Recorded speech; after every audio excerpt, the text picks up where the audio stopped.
ولمن خاف مقام ربه جنتان فبأي آلاء ربكما تكذبان ذواتا أفنان فبأي آلاء ربكما تكذبان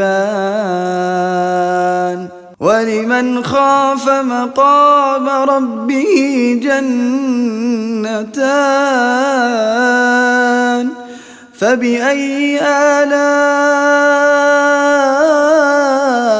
ربكما تكذبان ذواتا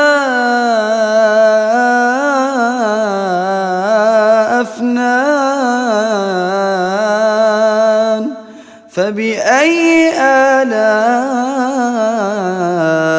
ربكما تكذبان